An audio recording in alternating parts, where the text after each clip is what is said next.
Boa noite, presidente. Boa noite, vereadoras, vereadores que compõem essa Casa de Leis. Quem é que se faz presente? Quem nos acompanha pelo YouTube em suas residências. Inicio a minha fala pegando o gancho do vereador Hélio, quando ele menciona os motoristas.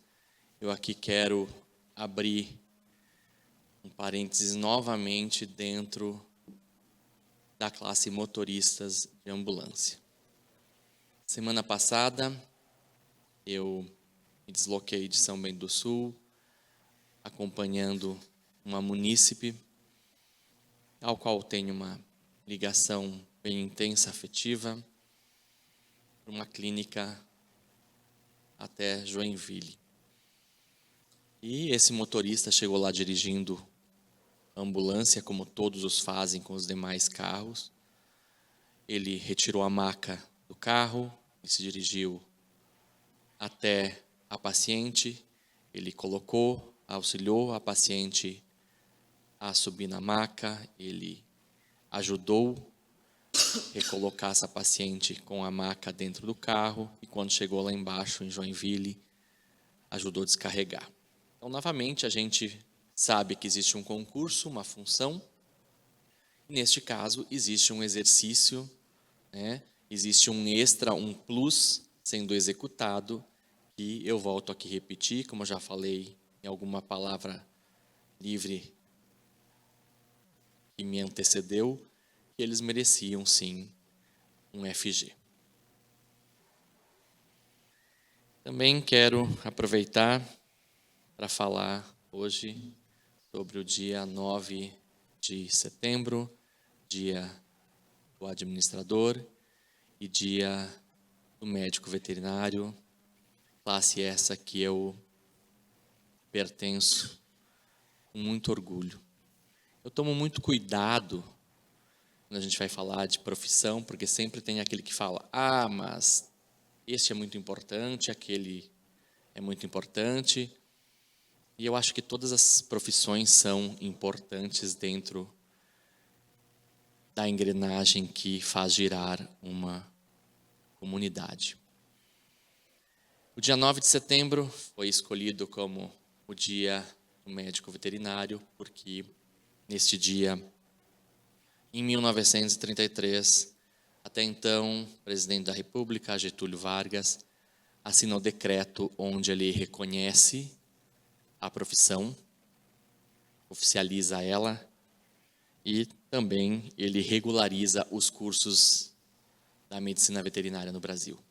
Muito embora os cursos já estavam na ativa desde 1910, foi só a partir daí que ele regulariza e oficializa essa profissão. E ela acaba vindo se tornando lei através do número 5.517, lei federal, no dia 23 de outubro de 68. E a medicina veterinária é uma profissão muito abrangente. Ela hoje tem 80 ramos de atuação, né? É uma ciência médica que se dedica à prevenção, o controle e erradicação, tratamento de doenças, traumatismos ou qualquer outro agravo à saúde dos animais, além do controle e a sanidade dos produtos e subprodutos de origem animal para o consumo humano. Ela bate muito numa tecla, nos últimos anos, de a saúde única e bem-estar animal, uma vez que se reconhece que a interligação entre a saúde animal está diretamente ligada à saúde do homem. Afinal de contas, todos nós, com exceção dos veganos, porque vegetariano ainda pode existir o ovo lácteo que consome esses dois produtos de origem animal e mel de abelha também. Com exceção dos veganos, os demais se utilizam de produtos de origem animal e quem faz o controle para saber se esse produto está adequado e obedece às normas de regularização da vigilância sanitária é o curso de medicina veterinária. Então eu quero aqui aproveitar, desejar feliz Dia do Médico Veterinário a todos os meus colegas, em especial aos meus colegas da ATMV 99.1, ATMV, Associação de Turma, ao qual eu fiz parte lá na Universidade Federal de Pelotas. Não participei da Chilac Fest no final de semana, nem do desfile de 7 de setembro, me ausentei da cidade por um motivo importante para mim, importante para a minha turma, que foi comemorar os 25 anos da minha formatura. Então, deixo aqui um abraço a todos os meus colegas da ATMV 99.1. Aproveitando que ainda tem um tempo, quero tocar em alguns assuntos, assim mesmo, porque é uma questão de... Nem só uma questão de ponto de vista, mas a questão é a gente, às vezes, expor a situação como ela o é, para que não se gere polêmica. Quando a gente fala do terreno da Xeran, que tem lá um banhado, etc. e tal, e vamos entubar ela, querem fazer, não querem fazer, a gente tem que levar em consideração que existem normas e leis a serem obedecidas. Leis estas que foram criadas a partir de observações, constatações, situações precipitadas que geraram catástrofes, geraram problemas muito maior do que meramente entubar uma nascente de água. É o que aconteceu no Rio Grande do Sul recentemente. Existe um estudo para esse banhado na Xeran, para saber quais são as alternativas dentro da lei. E esses estudos competem à assinatura de órgãos que estão fora da prefeitura. Então, para toda a solução de um problema, existe um tempo. E dentro desse tempo, existe obedecer às regras, obedecer às leis, fazer a resolução desse problema acontecer dentro dessas leis e não atropelar, passar por cima, como por muito tempo na história desse país a gente fez.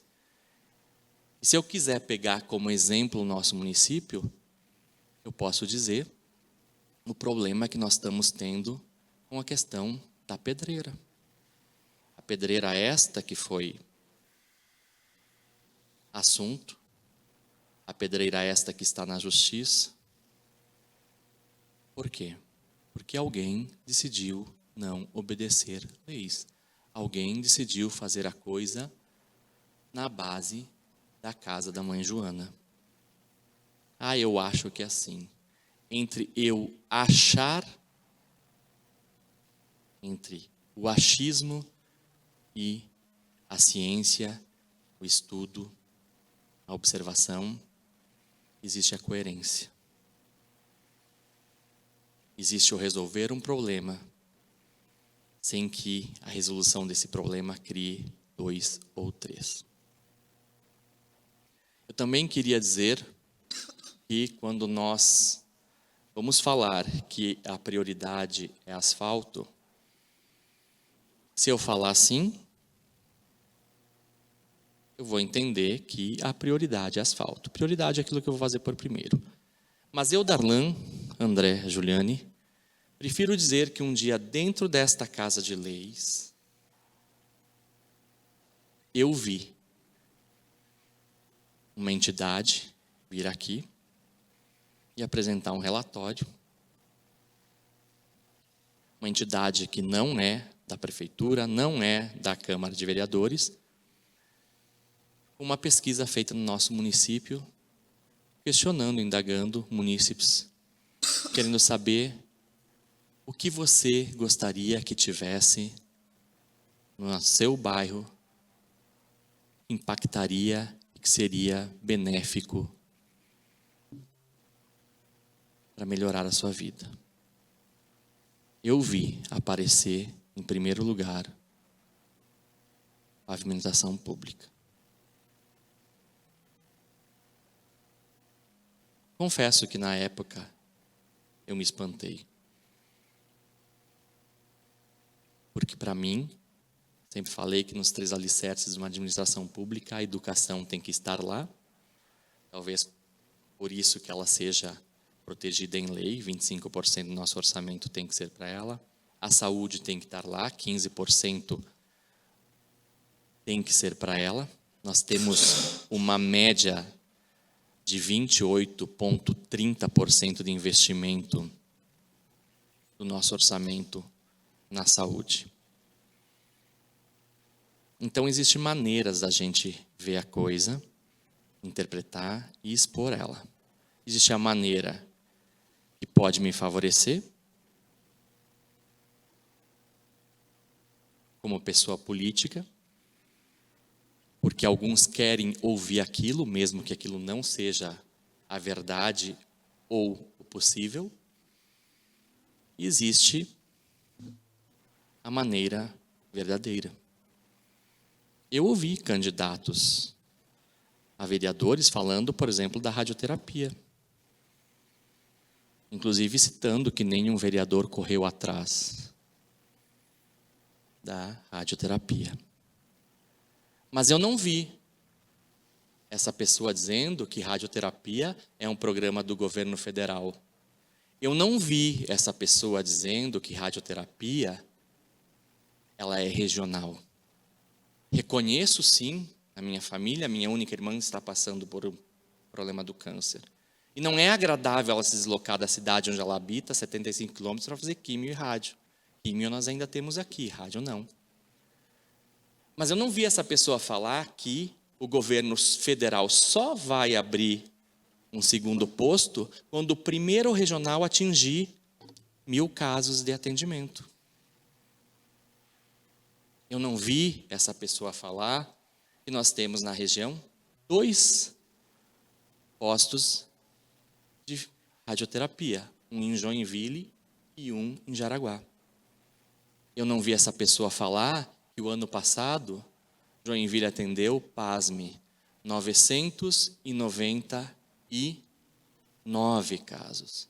Faltou um para a gente abrir outro ponto de atendimento de radioterapia. Mas se tivesse aberto o 1000º, o governo federal iria abrir um posto aqui em São Bento? Não. Jaraguá do Sul atendeu 467 casos. Ele ia deslocar os pacientes de Apanduva, Itaiópolis, Mafra, Rio Negrinho, São Bento do Sul, Campo Alegre, para Jaraguá do Sul.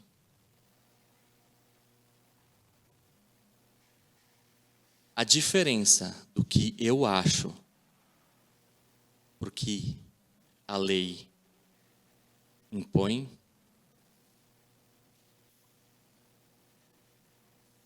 ela é tão grande quanto eu sair daqui e querer chegar à Lua. Mas eu posso sair dizendo por aí o que todo mundo quer ouvir, por questões de política em ano eleitoral. Moralmente, alguns se sentem bem. Eu prefiro informar a lei para aqueles que ignoram, e eu falo assim, ignoram porque não tem interesse, ninguém é obrigado a saber da lei, mas também não pode dizer que não tem acesso a ela. Eu prefiro dizer para eles como a coisa funciona. Pelo menos eu posso colocar a minha cabeça no travesseiro e dormir 6 a 8 horas tranquilamente. Eu agradeço a oportunidade, presidente, devolvo o restante do meu tempo e desejo a todos uma boa noite. Obrigado.